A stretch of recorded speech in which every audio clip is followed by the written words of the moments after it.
Hello বন্ধুরা, এই অ্যাপ্লিকেশনটা প্রত্যেক মুসলমানদের মোবাইলে থাকা উচিত। কেন বলছি? আপনারা যদি একটু খেয়াল করেন আমার মোবাইলের স্ক্রিনের দিকে, আমরা কিন্তু এখান থেকে নামাজের টাইম, ইফতারির টাইম সবকিছু কিন্তু এখান থেকে দেখতে পারবো।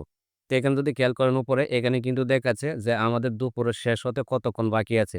এছাড়া আপনারা যদি চান এখান থেকে অ্যালার্ম সেট করবেন যে আপনার নামাজের সময় অ্যালার্ম বাজবে, সেটাও আপনি এখান থেকে এড করতে পারেন। তো এখানে দেখতে পাচ্ছেন সেট অ্যালার্ম নামে একটা অপশন রয়েছে। এখানে ক্লিক করে আপনারা এখান থেকে অ্যালার্মটা সেট করে দিতে পারেন।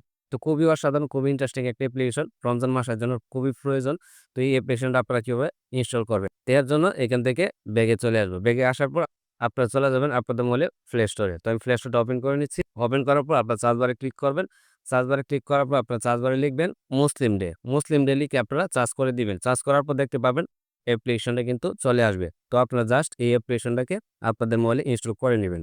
দেন ইনস্টল হয়ে গেলে ওপেন এ ক্লিক করে দিবেন। ওপেন এ ক্লিক করার পর এখান থেকে আপনি ল্যাঙ্গুয়েজটা সিলেক্ট করে নিবেন। দেন নিচে দেখতে পাবেন কন্টিনিউ অপশন আছে, কন্টিনিউতে ক্লিক করে দিবেন। দেন আবার কন্টিনিউতে ক্লিক করবেন। দেন এরকম ইন্টারফেস নিয়ে আসবে। আসার পর আপনি কোন জায়গা থেকে অ্যাপ্লিকেশনটাকে ইউজ করতে চাচ্ছেন সেই জায়গাটা এখান থেকে সিলেক্ট করে নিবেন। তারপর নিচে কন্টিনিউ অপশন রয়েছে, এটাতে ক্লিক করে দিবেন। দেন আবার কন্টিনিউতে ক্লিক করবেন। দেন এখান থেকে আপনি সবকিছু দেখতে পাবেন। নামাজের টাইম, ইফতারি টাইম, সেহরি টাইম সবকিছু কিন্তু এখান থেকে দেখতে পাবেন। এছাড়া আপনি অ্যালার্মও সেট করতে পারবেন যে আপনার নামাজের টাইমে অ্যালার্ম বাজবে, সেটাও আপনি এখান থেকে এড করে দিতে পারবেন। ভিডিওটি ভালো লাগলে লাইক দিয়ে চ্যানেলটি সাবস্ক্রাইব করে দিবেন। ধন্যবাদ।